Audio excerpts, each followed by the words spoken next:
Pozdrav svima.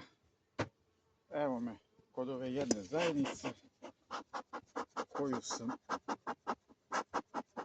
juče nagovestio da ću da je snimim. Uvek sam je snimao, uglavnom na ovom pčelinjeku. Evo malo dimnicu da spalimo. Da kažem, ukratko, ona mi je uvek bila nekako održavala leglo maksimalno.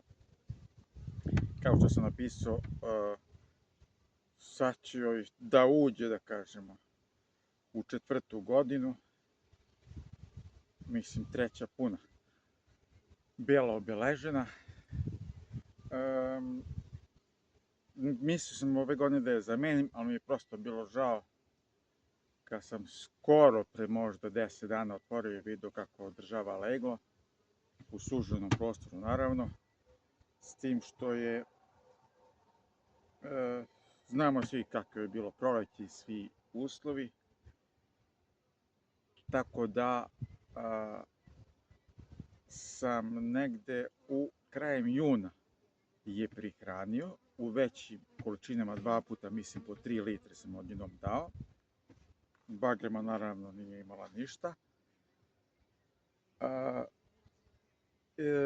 Samo, znači, bilo je alarmantna situacija, znači da nisam prihranio, ko zna šta bi mi se desilo s ovim pčelinjekom, da li bi išta preživjelo. Toliko da ono se u junu mora hraniti pčele da bi preživjelo. To je katastrofa. I da napomenem, pre nego što otvorim, da sam krajem, koliko se sećam, da, krajem juna, negde tu oko 20. juna, čini mi se, razrojavao društva i iz nje sam uzeo materijal, što se kaže, 3 rama legla su uzeta od nje. Da vidimo samo kakva je situacija.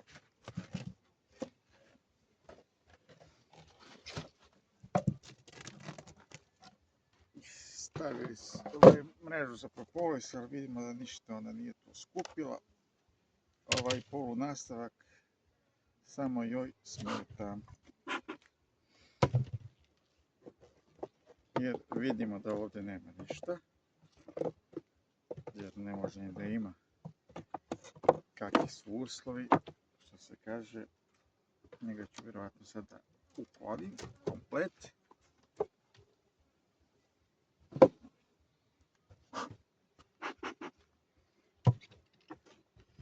Jedna satna osnova stoji ovdje iza pregrane daske.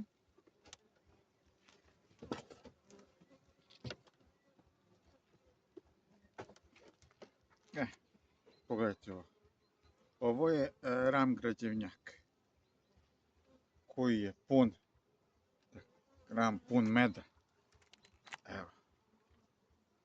Evo vidimo i s jedne i s druge strane. Brat bratu ovdje ako nema 3 kila, nema ni kila.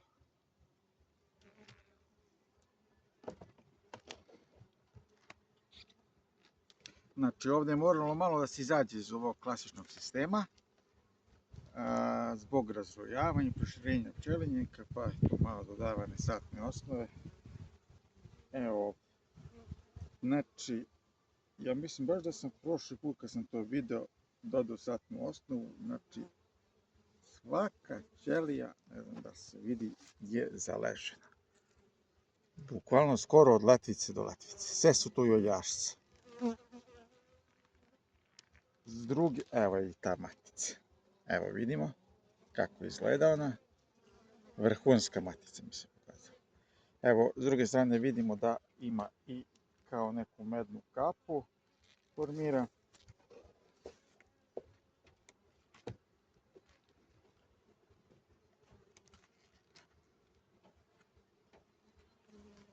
Vidimo. Evo kako je to leglo. Mala medna kapa, normalno. Polako se pripremaju za zimu. Evo vidimo leglo koliko ide skroz, kojim objem. I kvalitetno leglo.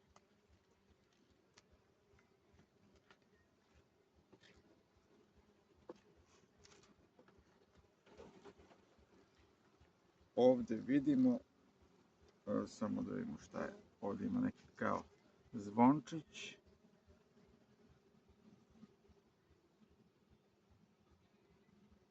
Normalno nema ništa. Ovdje ima dosta polena, mala medna kapa i nešto zatvorenog legla. S druge strane veći obim zatvorenog legla i otvorenog.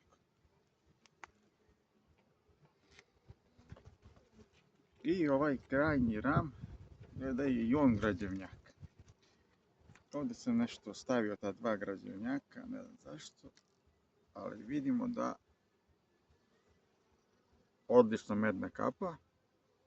On će da posluži kao krajnji ram, vjerovatno da se koristi med i zalihe. Ima nešto, vidimo da ima čak i radiliškog. I s jedne i s druge strane.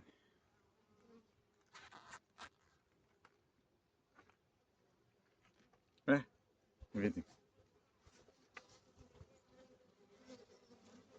Znači, vrhunski. Znači, ja uopšte leglo ne brojim, meni je bitno kvalitet legla. Znači,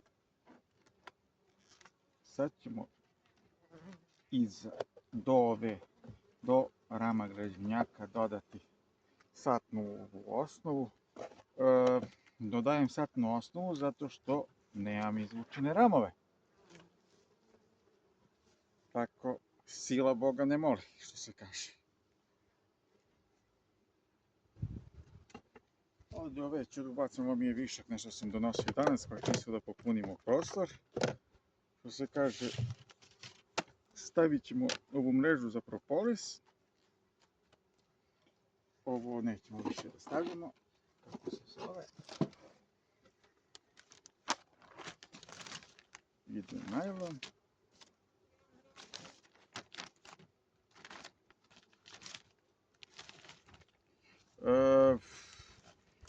Nekih, šta znam, ima ovdje solidan unos, znači kako je bilo pre 20 dana, da kažem.